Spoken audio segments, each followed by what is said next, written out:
You might think I'm a little bit crazy, but I'm looking at that giant branch that was right above where I park. And I'm thinking to myself, alright, you know what? I'm gonna make a violin out of that once I get it down. Right then, that's my saw, and it's nighttime. That's the limbs we took down. You can't really quite see it. It is a huge, giant tree. I've cut 2 logs so far for the body, and guess what? Where'd it go? There's dog poo over here somewhere. Right there. That's the neck, my friends. Right there. That is the neck of the violin. Body, neck. This, my friends, will become my next violin.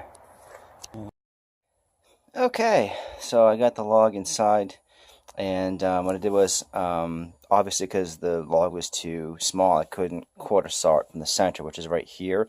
So I cut it this way, and whatever, I'm not picky. A couple cuts, a little splitting with the axe on either side. I'm going to cut this right down the center. It's taking me probably about 40 minutes to get these two sides off and kind of cleaned up, shaved. That one needs a little more cleaning, but just so that it's even. Axes don't quite split things evenly. Cut right through there. It'll probably take me about 30 minutes, maybe 40 minutes to do that cut. Okay, now I'm just taking off this part right here. This will be the... Oh, my flash just went out.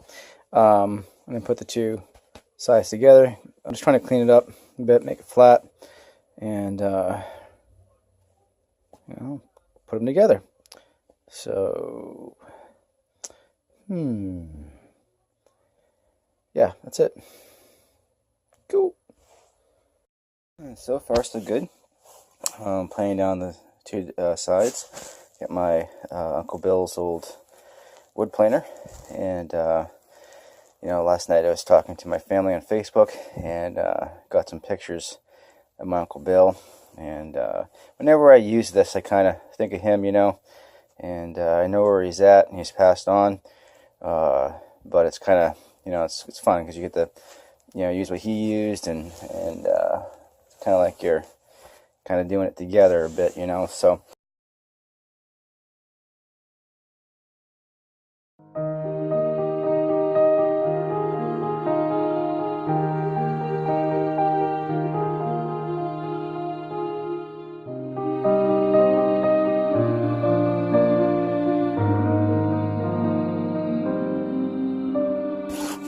But yeah, so kind of just getting a nice, smooth, squared up thing. I can glue these two pieces together. Yeah, so just telling my cousin, my Uncle Bill's daughter, it's a funny story. And one time, he got locked out of this apartment he was staying at with his brother, and my mom calls me up and tells me that my Uncle Bill is stranded outside his apartment building. Locked himself out. She asked if I would go over and help. So I was like, yeah, sure. So I get over there and try to get the door open. Couldn't do that with a credit card, and so I wound up having to go outside the building. It's 2 stories up. I had to literally scale. There's like this old like fire escape thing, but it wasn't like, didn't have stairs you can climb up. It was just like the bits of it, you know. So I'm climbing between the stone, the brick, and the stone ledges. A little bit of that fire escape, you know, rusted old metal, and to get myself over to this ledge. Now at that point, I'm just standing on this granite ledge, putting the top pane of the window down and climbing up over the window and into his house. Whereas after I let him in, we talked for a bit, and then as I was heading out, he had closed the door already, and all of a sudden I hear him laughing, and I hear him yelling, "Chris, Chris!" come over here, you know. I went back up the stairs. I'm like, what's up? He started laughing. He had this white, like thin white jacket or like a sweater type thing, and he had the key in his pocket the whole time. The whole time, the key was in the pocket. You know, we had a good laugh about that, and it's, you know, I thought that was just funny. He checked his, he's like, I checked my pockets, but this is like a new jacket, so I kind of forgot that there's this extra pocket here, and I couldn't feel it, and there was my key in there the whole time, you know. So I thought it was funny, and I had a good time. You know, I like climbing stuff. You know, it was a little bit dangerous though, but that was just a funny story about my Uncle Bill. So good times, good times. So there it is, 2 pieces ready to go together. I think from start point of splitting the log to this point, probably, I don't know, hour and a half, 2 hours. So it's like knitting socks though, but once I do all this work and spend hours and hours and hours and cutting it and everything and make it look nice, you have to do the other sides. It's like when you knit socks, you do one sock, it takes you a long time, they're like, oh, I gotta do 2. So pretty much this is me the top or the bottom. I'm gonna do the same thing with the other log, but I'm gonna finish this one first and then just start ahead and start the other one. So I don't want to do 2 simultaneously. I want to take my time and enjoy what I'm doing and just not rush it. Quite a mess. Quite a mess. Yep.